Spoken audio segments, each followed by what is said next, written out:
नमस्कार। विंध्य क्षेत्र में सावन और भादों के महीने में जब प्रकृति अपनी हरितिमा से हरित होकर हर्षित होती है तो यूं लगता है जैसे किसी उमंगित नववधु ने सावन में 16 श्रृंगार किए हों। आषाढ़ के महीने में अंकुरित धान की फसल उस समय कुछ बड़ी होकर अंगड़ाइयां लेने लगती है।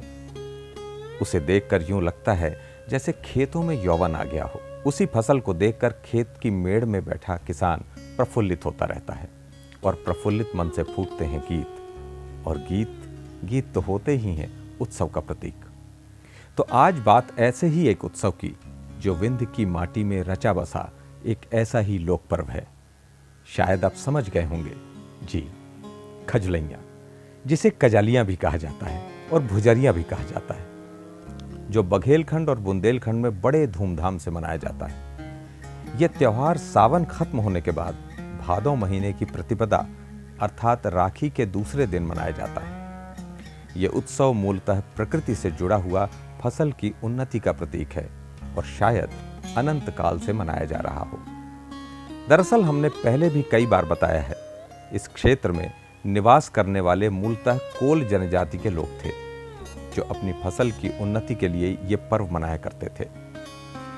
पहले वो जौ के बीज बोते थे और फिर अंकुरित होकर कुछ बड़े होने के बाद अपने देवताओं को समर्पित किया करते थे और एक दूसरे से मिलजुल कर खजुलैया जुहारते और सुख समृद्धि की कामना करते थे। आगे चलकर जब भिन्न भिन्न सभ्यताओं और संस्कृतियों का मिलन हुआ तो ये पर्व विंध्य के सर्व समाज में प्रचलित हो गया। खजुलैया का ये पर्व केवल खेत खलियान और लोक परंपरा से ही नहीं जुड़ा है, बल्कि इसमें युद्ध और वीरता के किस्से भी मिलते हैं। एक ऐसी ही कथा इतिहास में प्रसिद्ध है जब महोबे के राजा परिमल देव की पुत्री चंद्रावली ने भुजारिया अर्थात खजुलैया का पर्व मनाने का निश्चय किया और परंपरा के अनुसार जौ के दानों की बुवाई भी कर दी। भुजारियों को कीरत सागर तालाब में सिराया जाता था, लेकिन दुर्भाग्यवश उसी समय दिल्लीपति पृथ्वीराज की सेना ने महोबे पर चढ़ाई कर दी। सेना ने पूरे नगर को घेर लिया और तालाब तक पहुंचने का रास्ता अवरुद्ध कर दिया। अब चंद्रावली दुविधा में थी, एक ओर आस्था और परंपरा और दूसरी तरफ युद्ध का खतरा। परंपरा अनुसार कजलियां बो दी गई थीं, इसीलिए अब उन्हें तालाब में सिराना जरूरी था। लेकिन महोबे के वीर बनाफर योद्धाओं आल्हा उदल और मलखान इत्यादि ने अपनी बहन को इस दुविधा से निकालते हुए कजलियां सिराने को जाने के लिए कहा। कथा अनुसार चंद्रावली अपनी 1600 सखियों के साथ कीरत सागर तालाब में कजलियां सिराने के लिए चली। इधर दिल्ली की फौज कीरत सागर तालाब पर पहले ही कब्जा कर चुकी थी। परिणाम स्वरूप महोबे की सेना और दिल्ली की सेना में भीषण युद्ध आरंभ हो गया। तालाब के किनारे भी विकट युद्ध हुआ। चंद्रावली ने अपनी सखियों के साथ कीरत सागर तालाब पर कजलियां का पर्व मनाया, लेकिन उसमें लड़ते हुए चंद्रावली के ममेरे भाई सहित बहुत सारे महोबे के वीर शहीद हो गए। महोबे ने वीरों का बलिदान दिया, लेकिन कजलियां सिराने की परंपरा को टूटने नहीं दिया। चंद्रावली ने अपनी सखियों के साथ कीरत सागर तालाब पर कजलियां का पर्व सुरक्षित रूप से मनाया और राजमहल लौट आई। हालांकि तथ्यों के अभाव में हम इस कहानी की ऐतिहासिक पुष्टि नहीं करते हैं, लेकिन बुंदेलखंड और बघेलखंड के अंचलों में आल्हा खंड की यह कथा आज भी बहुत प्रसिद्ध है। एक बात और, जैसा हमने पहले भी एक वीडियो में बताया था कि लोग भ्रमवश आल्हा उदल को बुंदेलखंड से जोड़ते हैं, लेकिन उनसे संबंधित ज्यादातर निशानियां बुंदेलखंड में नहीं बल्कि बघेलखंड में हैं। अगर आपने हमारा ये वीडियो नहीं देखा है तो हमारे चैनल पर जाकर उसे देख सकते हैं। नागपंचमी के बाद बांस की छोटी छोटी टोकरियों, जिन्हें बघेली भाषा में चुनकी बोला जाता है, उसमें खेतों से लाई मिट्टी को भरा जाता है। फिर इसमें जौ के दाने बोए जाते हैं और रोज सींचा जाता है और फिर 9वें दिन भादों महीने की प्रतिपदा को सिराने अर्थात विसर्जित करने के लिए ले जाया जाता है।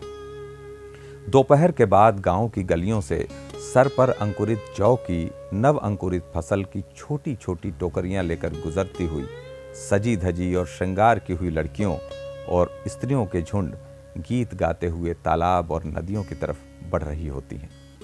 उनके स्वर से भोले बाबा के गैलहाई गीत और प्रेम एवं विरह के कजरी तथा हिंदुली गीत फूटते रहते हैं। तालाब और नदी के किनारे पहुंचकर खजुलैया को नदी में सराया जाता है, जिसमें जौ के पौधे को धोकर निकाल लिया जाता है। पहली खजुलैया देवालय में भगवान के ऊपर समर्पित की जाती हैं। उसके बाद जो भी गांव और परिवार का मुखिया होता है उसे खजुलैया दी जाती हैं। फिर लोग एक दूसरे को खजुलैया देकर जोहारते हैं। छोटे बड़े रिश्तों और उम्र के अनुसार लोग मिलते जुलते हैं। इस दौरान बड़े अपने से छोटों के कान में खजुलैया की बालियां खोंसकर उसे आशीर्वाद देते हैं।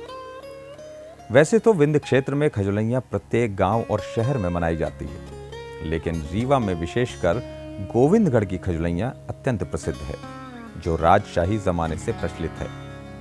कहते हैं रीवा महाराज वेंकट रमन सिंह जूदेव इस पर्व में बढ़ चढ़कर हिस्सा लिया करते थे और अपनी प्रजा के साथ मिलकर लोकगीत भी गुनगुनाया करते थे। ये प्रथा अब भी बराबर चल ही रही है। गोविंदगढ़ के अतिरिक्त रीवा में बीहर नदी के तटों पर भी खजुलैया अत्यंत उत्साह के साथ मनाई जाती है।